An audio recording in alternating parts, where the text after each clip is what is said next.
I got so much motherfucking design on right now. Break it down, bring it back, make it clap. I got 3 old thoughts, new guap, wear that dick. Bitches on my line, and you know.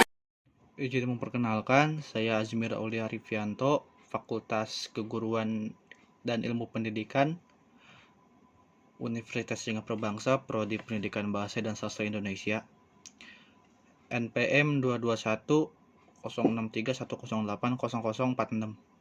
Saya akan melakukan tugas pidato berbicara. Langsung aja, silakan. Warahmatullahi wabarakatuh. Izin memperkenalkan, nama saya Azmir Aulia Rifianto dari Prodi Pendidikan Bahasa dan Sastra Indonesia. Hari ini saya akan melakukan video tugas mata kuliah berbicara, yaitu berpidato dengan tema dampak positif dan negatif dari pembelajaran jarak jauh. Selamat siang pada Bapak dan Ibu yang saya hormati. Semoga kita masih dalam perlindungan Tuhan Yang Maha Esa. Terima kasih telah memberikan kesempatan saya untuk berbicara di sini. Hari ini saya ingin membahas mengenai dampak positif dan negatif dari pembelajaran jarak jauh. Seiring perkembangannya teknologi, pembelajaran jarak jauh telah menjadi pilihan banyak sekolah dan universitas yang ada di seluruh Indonesia atau bahkan dunia. Pembelajaran jarak jauh menjadi pilihan banyak sekolah dan universitas, terutama di masa pandemi yang sedang kita alami ini. Namun, seperti halnya setiap hal yang kita hadapi dalam hidup ini, pembelajaran jarak jauh memiliki dampak positif dan negatif yang mungkin perlu kita pertimbangkan. Pertama-tama, dampak positif dari pembelajaran jarak jauh adalah memungkinkan akses ke pendidikan yang lebih luas. Artinya, dengan pembelajaran jarak jauh, dari seluruh dunia dapat belajar dari universitas terkemuka tanpa harus pindah ke tempat di mana institusi itu berada. Ini dapat mengurangi biaya perjalanan serta biaya tempat tinggal atau biasa yang kita sebut kos, dan kenyamanan serta meningkatkan aksesibilitas pendidikan untuk semua orang. Dengan kata lain, ini juga berpengaruh kepada diri kita untuk bisa belajar berbagai hal ke tempat yang dimanapun tempat institusi itu berada. Dampak positif lainnya adalah fleksibilitas waktu. Dalam pembelajaran jarak jauh, siswa dapat mengatur jadwal belajar mereka sendiri, yang memungkinkan mereka untuk bekerja atau melakukan aktivitas lain tanpa harus mengorbankan waktu belajar.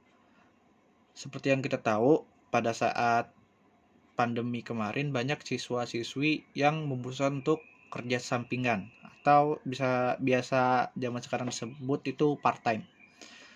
Kenapa? Karena mungkin mereka juga merasa jenuh di rumah terus, atau ya menatap layar HP, layar laptop hanya untuk belajar. Mungkin mereka merasa jenuh, ingin melakukan aktivitas di luar lingkungan rumah.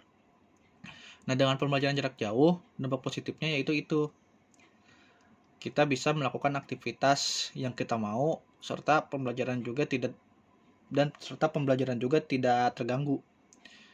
Karena pembelajaran jarak jauh tidak selalu harus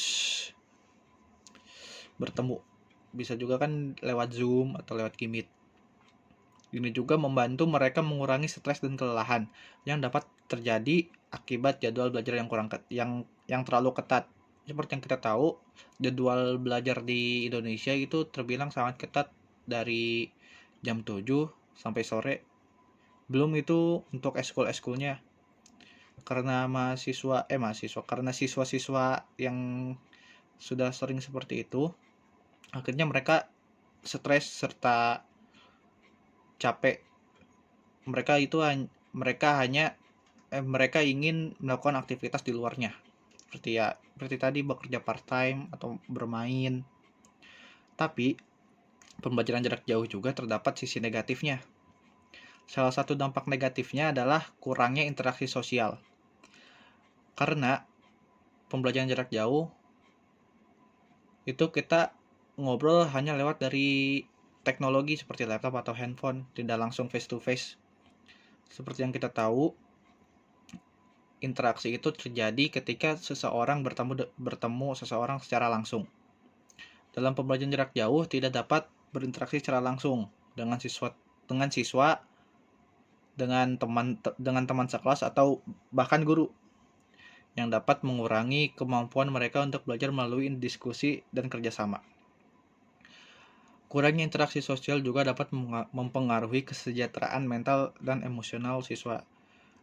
Biasanya siswa yang jarang ngobrol atau bahkan tidak mempunyai teman cenderung pasti akan dibully. Karena itu hal yang paling dihindari. Sebisa mungkin kita merangkul teman-teman sekelas yang cenderung diam.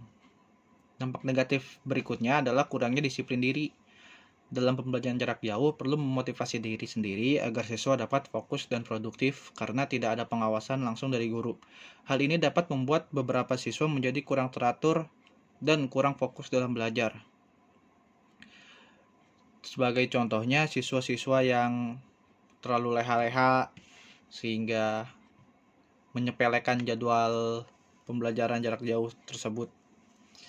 Bisa jadi juga siswa-siswa yang sebenarnya masuk dalam Gmeet atau Zoom, tapi siswa itu tidur. Nah, seperti itu yang kurang disiplin diri. Dalam rangka mengatasi dampak negatif dari pembelajaran jarak jauh, upaya-upaya perlu dilakukan untuk meningkatkan interaksi sosial dan mendisiplinkan diri siswa. Institusi pendidikan dapat menyediakan platform untuk diskusi dan kerjasama antar siswa, serta memberikan dukungan dan motivasi kepada siswa yang kesulitan untuk diri sendiri. Sebagai contohnya yaitu membuat grup WhatsApp atau sesekali kumpul bersama bareng. Itu mereka pasti akan merasa bahwa ini masih seperti di sekolah, bukan seperti di rumah atau pembelajaran jarak jauh. Kesimpulannya, pembelajaran jarak jauh memiliki dampak positif dan negatif yang perlu diperhatikan. Oleh karena itu, sebagai siswa dan lembaga pendidikan, kita perlu menyadari dan mengatasi dampak negatifnya dan memanfaatkan dampak positifnya sebaik-baiknya. Serta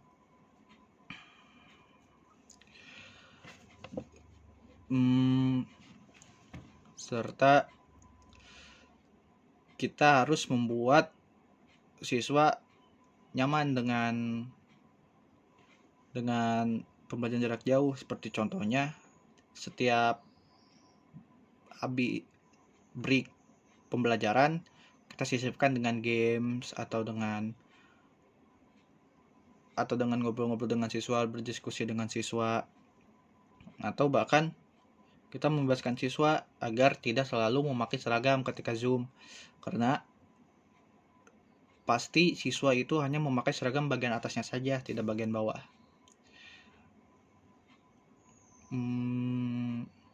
Dan juga banyak siswa yang terlalu menyepelekan apa itu pembelajaran jarak jauh. Karena bagi mereka pembelajaran jarak jauh itu pasti tidak akan diawasi oleh guru. Mungkin ada guru, tapi guru tidak terlalu mengawasi siswa-siswa karena guru pun harus fokus ke pembelajaran atau materi yang sedang ia terangkan. Ya mungkin hanya ini yang bisa saya sampaikan kepada Bapak dan Ibu. Mohon maaf jika ada kurangnya. Karena kesempurnaan itu hanya milik Tuhan Yang Maha Esa.